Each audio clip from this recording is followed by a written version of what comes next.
Halo teman-teman. Sebenarnya ini gue lagi di kerjaan sih, lagi istirahat ya.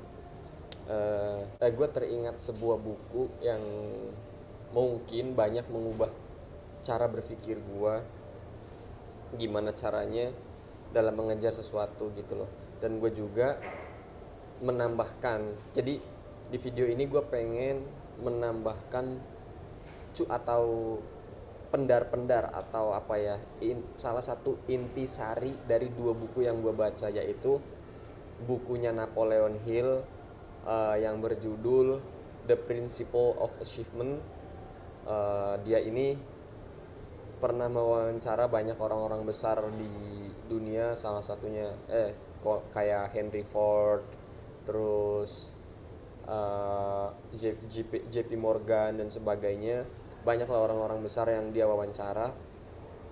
Nah, itu prinsip-prinsip hidupnya itu ditelurkan atau dituliskan dalam tulisannya yang berjudul The Principle of Achievement.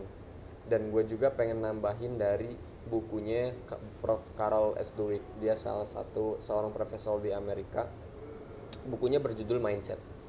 Nah, gue menambah apa ya, merangkum atau membingkainya dalam suatu kalimat gue yang berjudul itu permainan 2%. Ya, permainan 2%. Karena memang banyak, sebenarnya judul asli dari salah satu kutipan bukunya Napoleon Hill itu berjudulnya hanya 2% sih orang yang sukses. Tapi gua menggantinya dengan judul permainan 2%. Oke. Kita tanggapi ya maksudnya dari Napoleon Hill itu. Jadi menurut Napoleon Hill itu hanya 2% orang yang sukses. Nah, 2% ini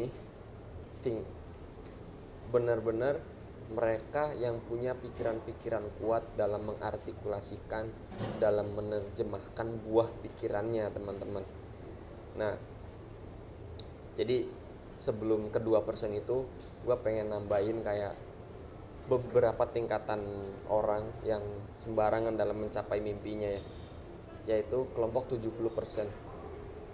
Nah, kelompok 70% ini, teman-teman, jumlahnya terbanyak di dunia. Dia itu punya sebuah angan-angan tanpa ada tindakan yang lain. Jadi dalam mencapai suatu hal itu mereka hanya punya angan-angan gitu loh. Ya, gue punya angan-angan ini, gue berangan-angan atau berandai-andai pengen jadi ini, ya udah, selesai tanpa ada tindakan selanjutnya. Ini jumlahnya 70%. Nah, yang kedua adalah orang dengan kelompok yang kedua itu kelompok 20%. Nah, kelompok 20% ini mereka yang meningkatkan angan-angannya menjadi sebuah keinginan. Nah, yang ketiga adalah kelompok 8%. Kelompok 8% itu adalah orang-orang yang meningkatkan dari angan-angan, keinginan ke harapan. Mereka mempunyai sebuah harapan dalam mencapai suatu keinginan. Itu bagus.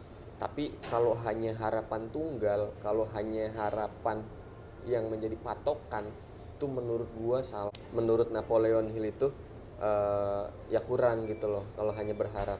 Nah, yang keempat itu adalah orang-orang dengan kelompok 6%. Kelompok 6% ini mereka yang berhasil meningkatkan dari angan-angan, keinginan, harapan menjadi kepercayaan. Ya, kepercayaan. Jadi mereka itu percaya bahwa harapannya menjadi sesuatu hal yang akan terwujud di suatu hal. Harapannya menggebu-gebu lah, menjadi suatu hasrat yang menggelora gitu loh. Nah, ini jumlahnya 6% di dunia. Nah, yang kelima ini adalah kelompok 4%. Kelompok 4% ini adalah kelompok yang sudah menjadikan harapannya itu sebagai apa ya namanya, harapannya itu dikristalkan menjadi suatu kepercayaan, dan dia itu ada niat untuk memperbaiki banyak tentang kepercayaannya itu. Dia berefleksi lagi, dia eh, menggambarkan seolah-olah harapannya itu ya dia harus wujudkan. Nah, yang terakhir itu adalah kelompok 2%. Kelompok 2% ini permainan 2%. Ini intinya ada di 2% ini. Kelompok 2% ini merekalah yang berperan penting dalam mencapai tujuan-tujuan hidupnya.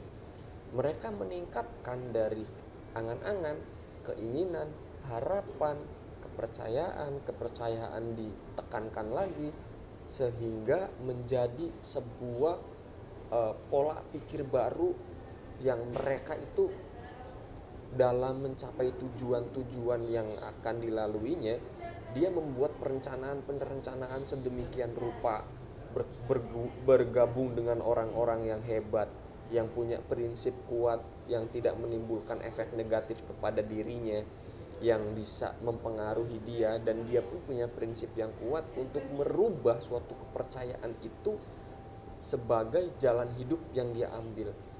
Nggak peduli orang ngomong apa, nggak peduli di sekelilingnya dia seperti apa, tapi karena dia tahu yang dia paham, yang dia capai itu adalah sesuatu yang benar, dia membuat perencanaan yang sedemikian rupa hingga detil, sampai dari hal-hal kecil ke hal-hal yang besar semuanya dia tulis, resiko, keinginan, dan yang pada intinya adalah orang-orang 2% ini gua gabungin juga dalam bukunya Simon Sinek yang berjudul uh, Find Your Why, temukan mengapamu gitu loh. Nah, orang-orang 2% ini gua rasa ya, gua pikir itu mereka yang sudah menemukan why-nya mereka, tujuannya mereka. Karena nggak penting bagaimana, nggak penting apa, dalam suatu pekerjaan, dalam suatu keinginan mencapai sebuah tujuan, menurut gua itu yang terpenting adalah kita berhasil menemukan why kita, teman-teman. Karena ya ketika teman-teman tahu apa yang teman-teman tuju gitu loh, seberapa pentingnya keinginan itu, kalau teman-teman tahu why teman-teman, mengapanya teman-teman mengejar itu, seluruh energi teman-teman tuh kayak nggak ada habisnya gitu loh, nggak ada ujungnya. Ya gue pun dari pengalaman gue ya, kenapa ya gue kan salah satu orang yang punya prinsip kuat ya dalam mencapai sesuatu walaupun gagal ini itu, tapi karena gue tahu apa yang gue inginkan, yang gue tuju, why gue tahu. Terus ketika gue dari why terus meningkat ke mengapa, terus dari why terus ke how, terus ke apa, ke what, dari mengapa bagaimana apa, dan itu bisa menimbulkan suatu hasil terbaik dalam mencapai sebuah tujuan. Pemimpin-pemimpin dunia adalah orang-orang yang termasuk dalam kelompok 2%. Mereka orang-orang dengan pikiran-pikiran kuat, prinsip-prinsip kuat, jalan hidup yang mereka bangun pun terpengaruh dari orang-orang hebat. Makanya itulah untuk masuk ke kelompok 2% ini, teman-teman itu butuh suatu lingkungan yang jauh dari kelompok-kelompok negatif atau orang-orang yang toksik lah ya, kalau orang-orang zaman sekarang. Kalau bisa bikin boundaries atau bikin perbatasan dalam bergaul gitu loh, karena bergaul itu benar-benar menentukan siapa teman-teman. 5 teman terdekat teman-teman itulah yang bisa mempengaruhi. Kalau ke 5 teman terdekat teman-teman adalah orang-orang pemabuk, orang-orang penjudi, orang-orang narkoba, orang-orang yang suka main cewek, atau orang-orang yang ya sekolahnya nggak bener, atau intinya main-main, itu teman-teman bisa menjadi orang keenam yang menjudi, atau menjadi orang keenam yang pemabuk, atau main cewek itu. Jadi selalu ada potensi terbesar dari 5 teman terdekat teman-teman itu. Nah, menurut gua kayak memberikan pergaulan yang baik kepada diri kita itu impactnya atau efeknya gede banget buat diri kita. Maka dari itu uh, pelajarilah pelajarilah mengapanya teman-teman, tujuan apa yang akan dicapai, mengapanya seperti apa, kemudian bergaul dengan yang baik-baik, maka teman-teman akan tergolong menjadi 2%. Karena 2% ini adalah orang-orang yang berhasil mengubah hidupnya ataupun yang menjadi orang-orang yang berpengaruh di dunia ini ya. Gue juga menyambungkan dengan teori mindset. Orang yang percaya dia bisa melakukan sesuatu hal itu bisa memberikan emosi atau memberikan tenaga yang tiada terkira ya, yang unlimited lah kekuatannya. Nah ini tuh kayak gue baca tuh waktu di bukunya mindset, bukunya Carol S. Dweck. Jadi mungkin teman-teman bisa tuh membaca buku mindset, buku The Principle of Achievement, atau bukunya Simon Sinek yang berjudul Find Your Why atau Temukan Mengapamu itu. Nah mungkin itu aja teman-teman dari gua, bahwa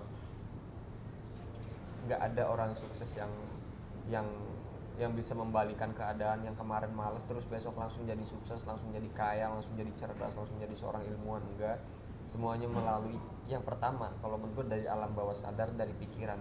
Kalau yang kedua ini sudah terkoneksi dengan baik, pikirannya sudah bagus, pengetahuannya luas, bergaul dengan orang-orang baik, maka kesempatan untuk menjadi orang-orang yang keren, orang-orang yang berpengaruh di bidangnya itu 80%, mereka bakal jadi orang yang sukses. Oke, mungkin itu aja teman-teman. Dari gua. Silahkan lanjut dengan baca 3 buku itu. Semoga teman-teman bisa mencapai tujuan teman-teman yang sedang kuliah, yang sedang mencapai keinginan buat kuliah di luar negeri. Tetap semangat di pandemi corona ini, jangan patah semangat. Yang pengen masuk ke perguruan tinggi negeri tetap semangat, gue yakin lu pasti bisa.